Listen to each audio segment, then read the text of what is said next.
Hey budget gardeners, Vita Loca here. Join me today as we winter sow some Rudbeckia seeds. So let's go.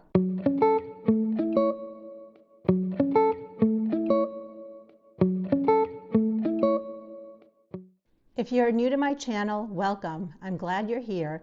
If you haven't seen any of my winter sowing videos, or if you're new to the whole winter sowing process, I highly recommend that you watch this entire video. However, if you are very familiar with the winter sowing process and you've had a lot of success with it, or you've already watched a bunch of my other winter sowing videos, then go ahead and skip to the timestamp shown at the bottom of the screen. Winter sowing is the process of sowing seeds outdoors during the winter months. You can simply scatter the seeds out on the ground, or you can sow the seeds in some sort of a container or pot. When it comes to what kind of container or pot to use, there are so many different choices out there. The big thing is you want to make sure it's translucent or clear. I like to use milk jugs, but I know other people have used juice jugs, rotisserie chicken containers, totes. The possibilities are endless. The big thing is, no matter what container you choose, you want to make sure that it can hold at least 4 inches of soil in it. Your containers should have holes in the top to allow water or moisture to come in. The containers should also have holes in the bottom to allow for proper drainage of water. I like to use potting mix. You can use whatever works for you. The key is to make sure that it's well draining and also that it retains some moisture. You don't want to use a seed starting mix because it's too light, too fluffy, and it will dry out way too quickly. You also don't want to use garden soil because it's very heavy and it's too compacted, which makes it difficult for roots to grow in. There are a ton of benefits when it comes to winter sowing. It's very easy to do, it's cheap. It doesn't require any additional equipment. You don't need any grow lights. You don't need any room inside your house. Another benefit to the winter sowing process is that the seeds will get a natural cold stratification period. That's very important for certain seeds such as perennial seeds. And in the end, your seedlings will be stronger, they'll be healthier, and they'll already be hardened off. You don't need to do the whole hardening off process like you would have to do if you started your plants indoors. Now there is a certain timeline that you want to follow when it comes to winter sowing. If you start your seeds too early, there is a chance that those seeds will germinate prematurely, and if you get a cold snap, some of those plants that germinate quickly can die. However, if you start your seeds too late, what will happen is certain seeds, like the ones I talked about earlier that need a certain period of cold stratification time, they might not get that full period of cold stratification that those seeds need. So timing is everything. Now, of course, when it comes to the timing, it's going to vary from location to location. A general guideline is you do your winter sowing sometime starting in the month of December, but you want to be done with it sometime about 2 to 3 weeks before your average last frost date. But I want to give you a more specific timeline that I'm going to be following and that you can follow as well. So about 5 to 6 months before your average last frost date, you want to be sowing seeds that are requiring a cold stratification period. And those are usually perennials that are hardy in your area where you live. About 3 to 4 months before your average last frost date, that's a great time to be starting cold hardy plants. Plants that can tolerate cold, but also plants that reseed very easily in your area. Approximately 1 to 2 months before your average last frost date is a good time to start plants that are not cold hardy, plants that do better in warmer temperatures. Now, keep in mind though that when those seeds germinate, if you are going to have a cold snap, if you're going to have some cold nights, cold days, you want to protect those seedlings. You may need to cover them during that time. You may need to bring in your containers just for a few nights during those cold snaps. I did want to add a couple of additional tips for winter sowing. If you want to use milk jugs, but you don't have enough of them, you can also go to local coffee shops and ask if they can clean out and save milk jugs for you. I've done that before with Starbucks, and they've given me bagfuls of cleaned out milk jugs. So if you're in need of milk jugs or anything like milk jugs, ask local coffee shops, grocery stores, they might be able to hook you up. I wanted to mention when I add my potting mix into my milk jugs, I don't pre-moisten all the potting mix. You can do that if you want. Where I live, it is extremely cold during the winter months. As soon as I put the milk jugs outside, they're going to freeze for probably 2 months or so. So that's the reason why I don't pre-moisten my potting mix. I do add some water to the top of it, but that's it. If you live in a much warmer climate, you may need to pre-moisten all of your potting mix. And then finally, when it comes to where to place your containers outside, you want to make sure you're keeping them somewhere where they're not just going to blow around in the wind. Where I live, it doesn't get extremely windy. So I found that as long as I corral all of my containers together, they're fine, they don't blow over. You may need to put some sort of support around your containers. You may need to put them inside of something like a tote. So do what's best for you in terms of making sure that those containers don't blow around outside on a very windy day.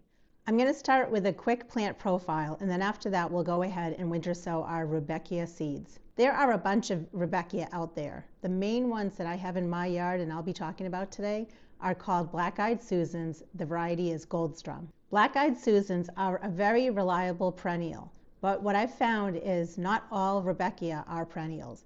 There are some out there that are annuals, and then there are some that are considered biennial. So if you are buying seeds for Rudbeckia, or if you already have some seeds, be sure that you know what kind of Rudbeckia you have, because some people buy Rudbeckia seeds and they're all excited and they think it's going to be a perennial when in fact it's an annual. I have Black-Eyed Susan in a few places in my yard. I absolutely love it.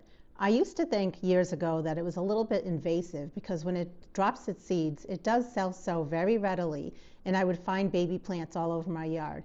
But I've learned to really appreciate this plant. And the main reason I really love this plant is because in the late summer, early fall, when there's not a whole lot going on in my garden, the Black-Eyed Susans are the ones that are shining. They're putting on a great show, and I've realized I really need that interest in my yard, all around my yard. So this year, that will be one of my big gardening goals, is to dig up little seedlings that I find, or the ones that I've winter sown, and go ahead and plant those seedlings in other areas of my yard so I can really have a nice impact everywhere during the fall months. As some of you know, I have a backyard plant nursery, and I have also found that a lot of people are interested in this plant. So it's to my benefit to grow a lot more of this plant. And not only can you propagate Black-Eyed Susan from seed, you can also propagate it through division, very easily in fact.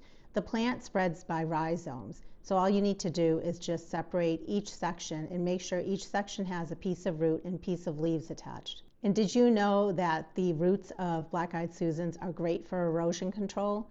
So if you do have an area in your yard where you're worried about it eroding, put some Black-Eyed Susans there. You'll be surprised. The plants will help keep the soil intact. The Goldstrum variety has a yellow flower to it and a nice deep brown color in the center. Other varieties of Rudbeckia may come in shades of orange, red, or even brown.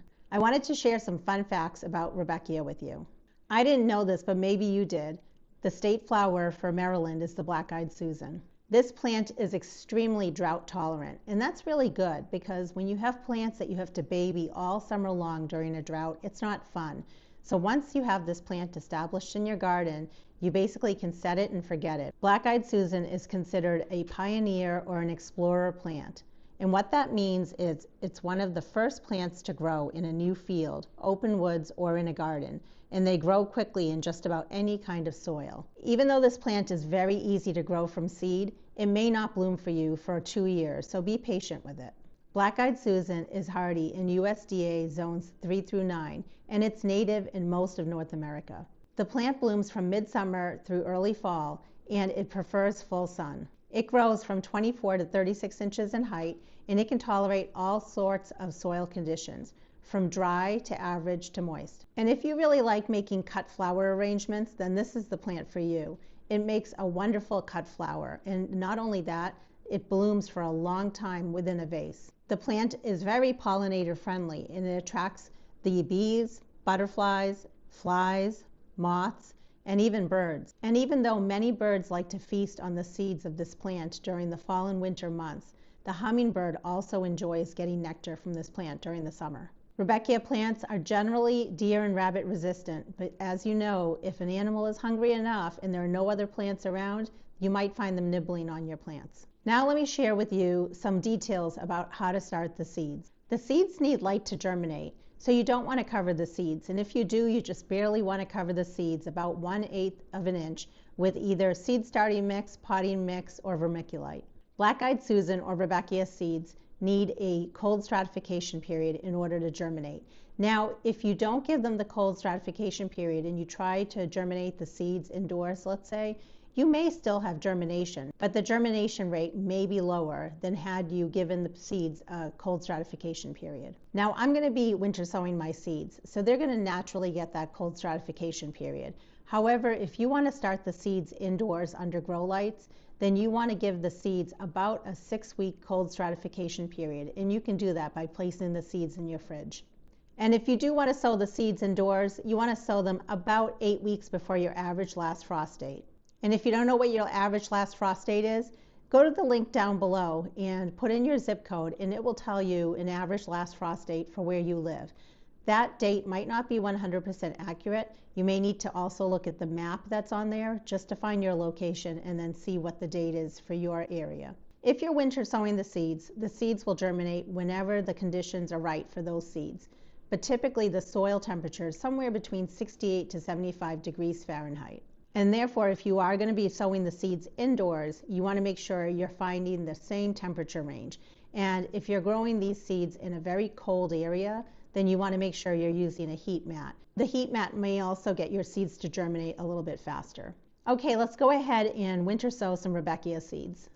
I'm planning to winter sow all of my Rudbeckia or Gloriosa daisy seeds, but for this video we're only going to do one of these packets of seeds. This is the Goldstrum that's in my yard, and I collected seeds from it this past fall. I had made a video showing you my process for collecting the seeds, and I can put a link to that video down in the description below.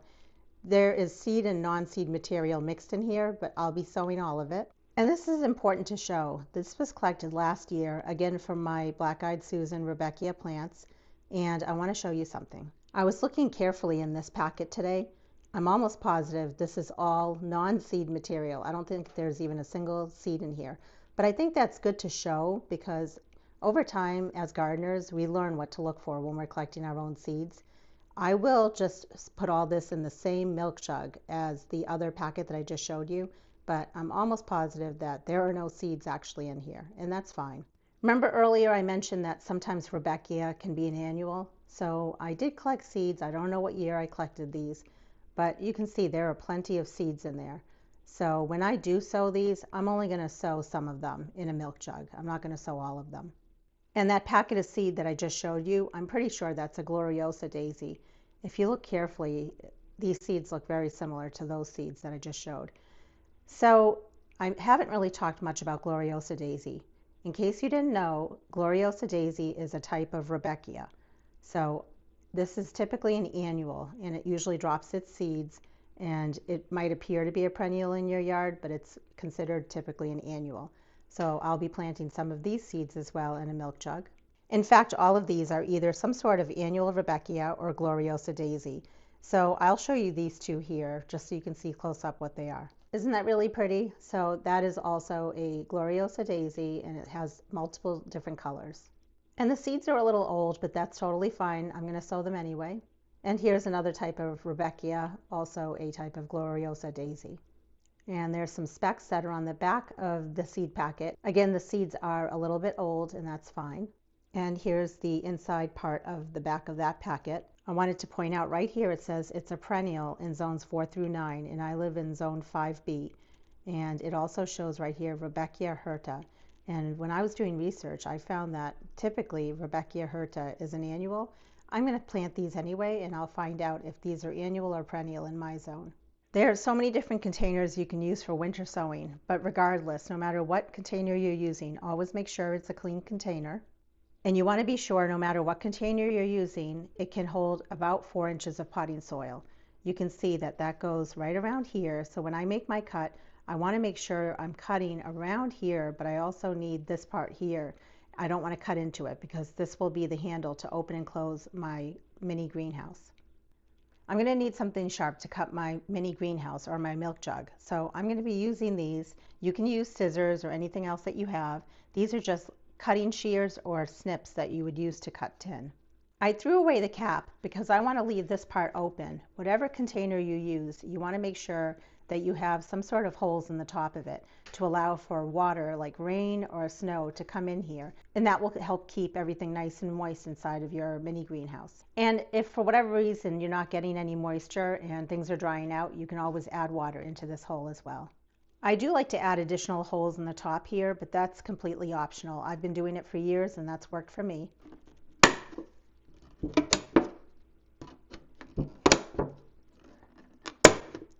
You also want to add drainage holes in the bottom of your container. That will allow water to come out if there's too much water in here.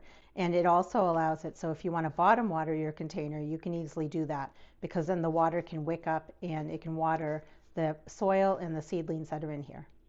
I always like to add more than less holes in the bottom because I want to make sure that this container has good drainage.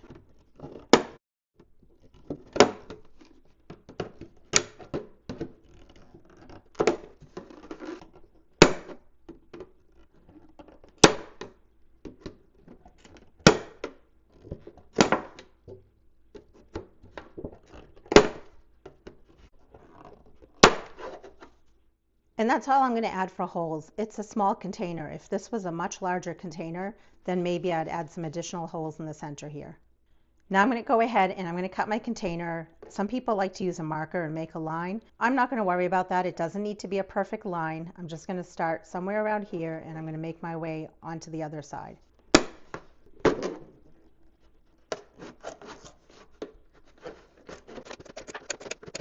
Now I'm going to stop because I don't want to cut all the way through. I want to have an area here and here.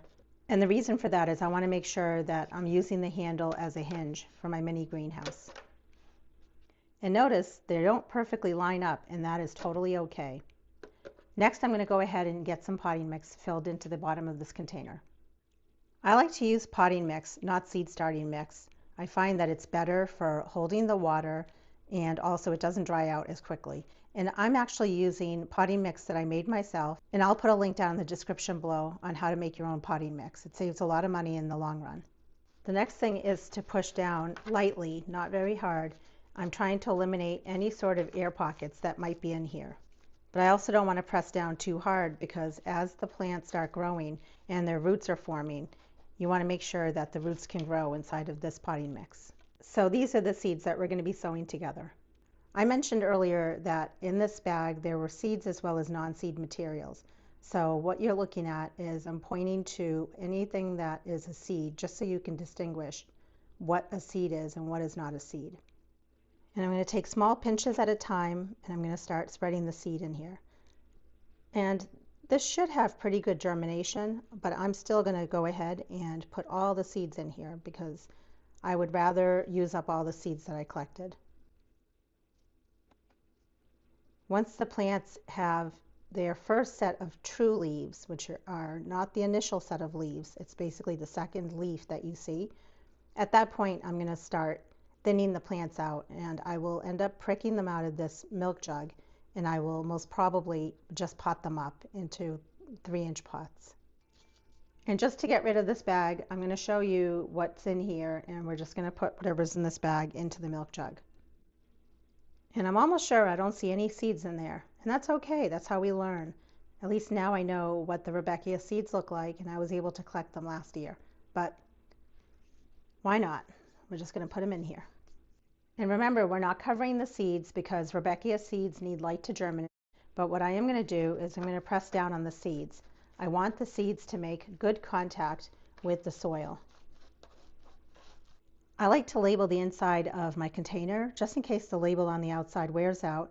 I'm using a garden marker. I found that these are better than a Sharpie. They won't wear out as much or as quickly.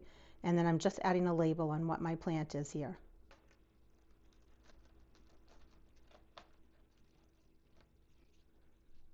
I'm just using this small hand water pump sprayer. You can use whatever you want to water your potting mix as well as your seeds. And I'm giving it just a gentle spray. I don't want to give it a very heavy spray because I don't want to dislodge any of the seeds. And remember, you may need to moisten all of your potting mix. Where I live, as soon as I bring this outside, this is going to freeze and it's going to stay frozen for days. And there will be some snow and rain that may come inside of here. But the main thing is it will be frozen. So I won't really need to add any more additional water to this, probably for the next month and a half to 2 months. I'm just using a paper towel to wipe the sides because I find it's easier to stick the duct tape onto the container if it's dry. I'm just using duct tape to seal my container shut. I know some people like to punch holes in the top as well as the bottom of their container, and then they like to close it using some sort of a twisty tie or pipe cleaner, and that seems to work well. So use whatever you want to close your container, as long as you're able to easily open it on the days when it gets really hot outside, because you don't want to burn your seedlings. But then on the days that it's kind of cold and you need to protect them, you need to be able to close this. Since we're sowing perennial seeds, I'm not too worried about it getting too cold in here. And the reason is these are hardy perennials in my zone. So since I typically winter sow perennials first, December, January, and February, I only add a few pieces of the tape on my container. There's really no use in me adding tape all the way around the container, because even if some cold comes in here, it's not going to kill off these perennial plants once they start germinating. They'll be fine. And they're not going to germinate anyway until the soil conditions are right, and it's usually much later into the spring season. Now, when I start winter sowing plants that are not hardy, say vegetables or annuals that are not hardy in my area, then I may need to add tape all the way around. But I'm not going to worry about it now for my perennials. I've never done this before. I've only added 2 pieces or 3 pieces of tape, and I've always had success. I'm pushing down. I want to make sure that the tape is sticking to my container. I'm going to use my garden marker again, and I'm just going to label what the plant is in here. I used to label it directly on the container itself, but I actually like to reuse my containers. They usually last 2 to 3 seasons. So instead, I now label it on my tape. Some people, instead of putting in the plant name on the tape, they like to number it. So they might put a number 1, and then number 1 on a piece of paper or spreadsheet would be the plant name. So Rudbeckia. Number 2 might be lupin. Number 3, foxglove, and so on. What I've learned about winter sowing is there are just so many ways for us to achieve the same goal in the end. And I'm just adding the name on the other side as well, but this is optional. And that's it. I'm going to go ahead and I'm going to place this outside with the rest of the milk jugs that I've winter sown. I want to make sure that this is placed in an area where moisture can come in. You don't want to place your containers under any eave or any covered porch or anything like that. You need that moisture to come into your containers. And I'm also going to be corralling all of my milk jugs together nice and tight. So if it is a little windy out, they're not just going to fly or fall over.